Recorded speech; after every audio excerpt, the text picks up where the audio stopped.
Have you ever wondered how Intel stocks have performed over the past 6 years?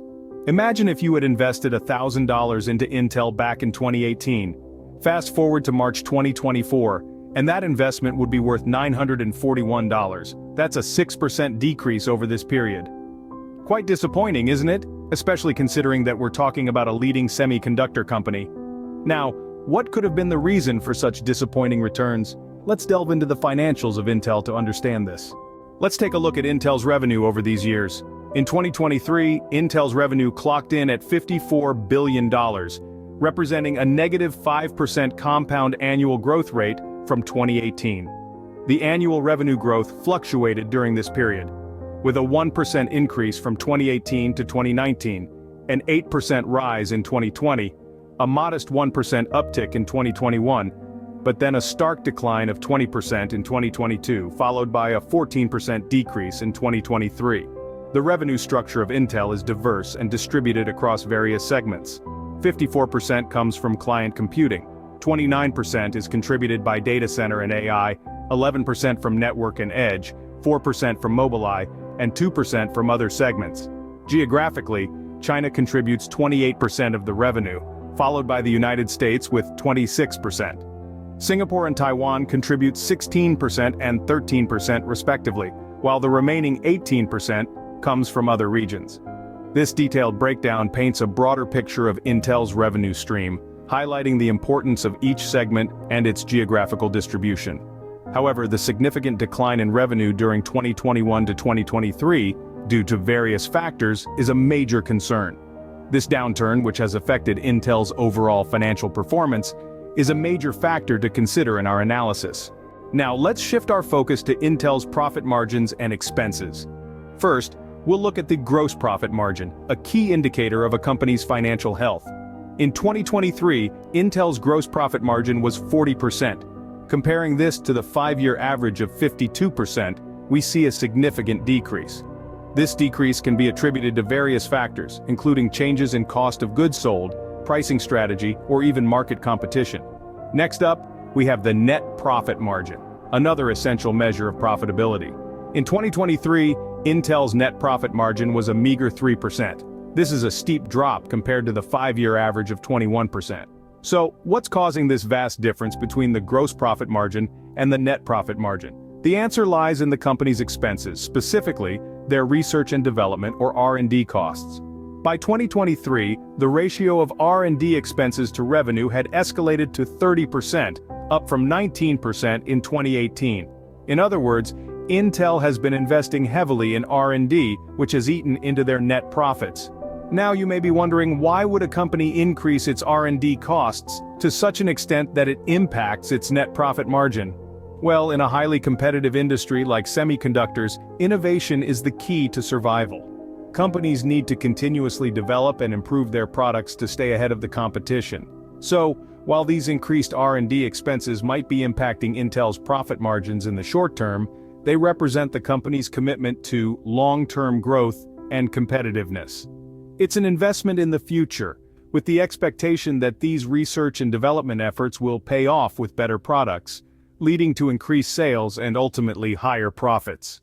The increase in R&D expenses indicates Intel's commitment to staying competitive in this fierce semiconductor industry.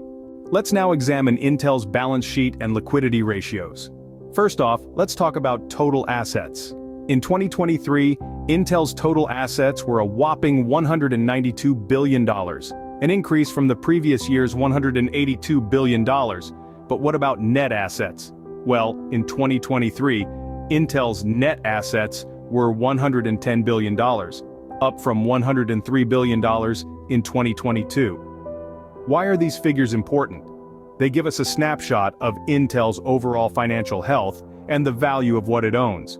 But let's not forget about the equity to total assets ratio. This ratio shows the proportion of the company's assets that are financed by shareholders' equity. In both 2022 and 2023, this ratio stood at 57% for Intel, indicating a stable financial structure over these years. Now let's shift our focus to liquidity ratios. The current ratio, which measures a company's ability to pay short-term and long-term obligations, stood at 1.54 for Intel in 2023, slightly down from 1.56 in 2022. This indicates a marginal decrease in Intel's ability to cover its short-term liabilities with its short-term assets. Next up is the quick ratio, also known as the acid test ratio. This ratio measures a company's ability to meet its short-term obligations with its most liquid assets. For Intel, the quick ratio was 1.14 in 2023, down from 1.16 in 2022. Despite the decrease, it's worth noting that a quick ratio above 1 is generally considered good, indicating that Intel can cover its current liabilities without having to sell off any long-term or capital assets. These figures provide insights into Intel's financial health and liquidity position. They reveal a company that, despite some ups and downs, has maintained a stable financial structure and a decent capability to meet its short-term obligations. Let's delve deeper into Intel's cash flows and ROE. In 2023, Intel's operating cash flow was $11.5 billion. The trend from 2021 to 2023 shows a gradual decrease in this figure. The free cash flow for 2023 was negative $14.3 billion, again following a downward trend from 2021 to 2023. This large discrepancy between the operating cash flow and the free cash flow can be attributed to Intel's strategic focus on investing in fixed assets.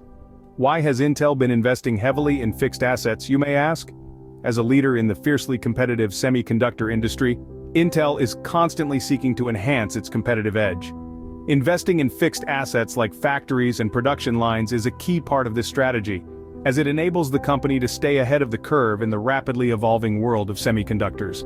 Now let's shift our focus to the DuPont analysis, a tool that breaks down return on equity, or ROE, into three components: net profit margin, asset turnover, and equity multiplier.